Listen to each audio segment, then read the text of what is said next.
I would argue the past 10 years, more and more students now are taking advanced, rigorous classes who 20 years ago, 10 years ago, would not have been allowed to be in these classes. And it seems like the skills and the knowledge that you pick up from these advanced classes are a requirement now versus decades ago they were almost optional for part of our population. We need teaching strategies and teaching methods that reflect the academic demands, the academic needs of the 21st century.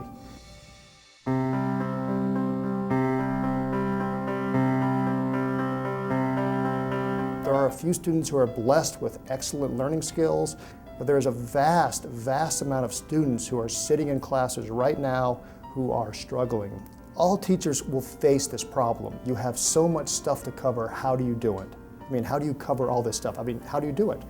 You need to find a way to slow down and work with the actual factual information and have the students show you that they're retaining some of this information. If you wait until the midterm or the final or the unit test, it's too late.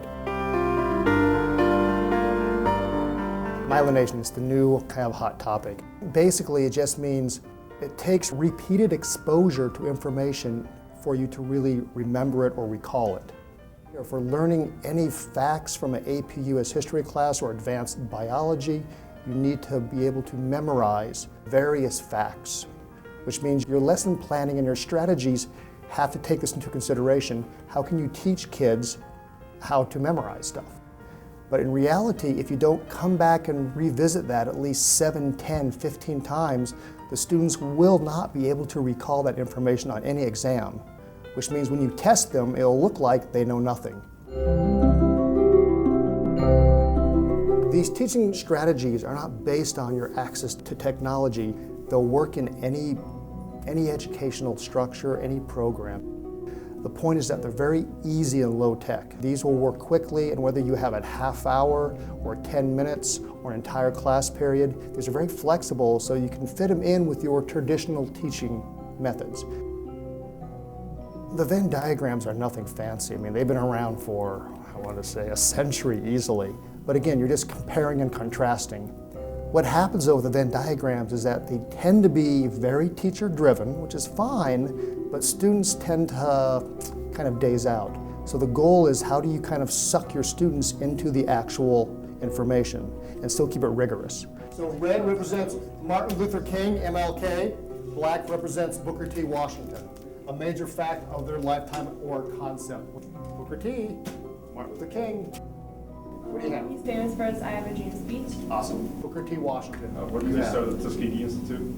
Awesome. The goal is to put the student on the spot and see what they actually know. And the fact of having a student catch a ball, list out a various fact, or do some quick analysis, you are simulating basic test anxiety. In a mere 4 or 5 minutes, you can review some information very quickly, and the teacher can gauge, almost like a micro-assessment, do the students know this topic or not? And commonalities? They're both pretty moderate for their times. The fact of recall is encouraging more myelination, which means they're learning the information, which means in a week or two, there's a better chance that they'll recall that same information, even though you've moved on to a new topic. In my occupation, or in my discipline, US history, if they don't know the proper chronology of the events, you can see there's an issue here. Showing a timeline on the board or seeing it in their textbooks, it just won't myelinate or sink into their memory. So for example, the teaching method using what I call a floor timeline, it's a basic timeline, but it's more interactive, and students can see the full scope of US history. You have the flashcards. They're yellow for political, we have blue for social history, you have green for economic history, as well as the presidents. Please place the cards in the proper order on the floor timeline. If you get students out of their desk and using these floor timelines, they can quickly see the scope of history and kind of what events, what terms, what things fit where in US history. Again, here's a nice way to actually extend the factual recall, to actually go from just fact recall to some analysis. Create like a what if sign. Place it over any part on the timeline, but pick one that's more of a crucial event or a crucial term.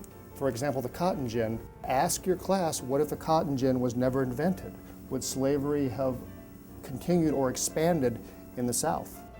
The next activity is a floor timeline race. Do these in the correct chronological order. So first, second, next, next, and next. Once they're done, as quickly as possible, ring the bell, which you may be asking yourself, well, why do that? It's a reality by the 21st century. When you take these massive mastery of content tests, there's a time limit. You only have so much time to complete the test. And these are very high stakes tests. But at least in this way, you're reinforcing your actual content knowledge while having some competition tossed in with a game atmosphere. This is just a way to get the students out of their desk and actually manipulating the information. Done. One teaching method, it's a newer strategy. It's a blending of a collage and a timeline. I call it the history wall. The benefit of a history wall is that you can see the various economic or social events as they happen within time, whether it's a social picture or an economic term. And what's nice about it is that it's always there. If you're talking about, say, The Crucible, written by Arthur Miller, you can, again, walk to the 1950s and they'll quickly see, oh, Elvis Presley, oh, the Cold War. But students will hear your voice and plus get a nice visual. They'll see the collage and the timeline. You are encouraging what I would call a micro-assessment.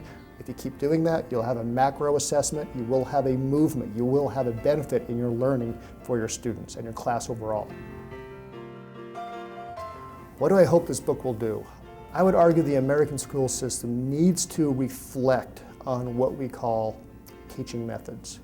But to do that, you need to have a different mindset or a different approach on your teaching.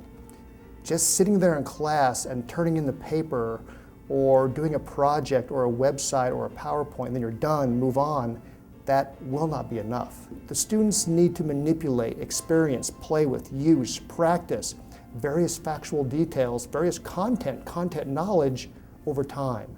And over time, by doing this, that is what will make for smarter people, smarter kids, smarter students who can display their knowledge on any standardized exam, which means these strategies will help that. And they're flexible enough, they do fit almost any academic environment. We need more methods, we need more teaching strategies. And these are a nice way that kind of fill in that gap as far as what do your students need in the 21st century.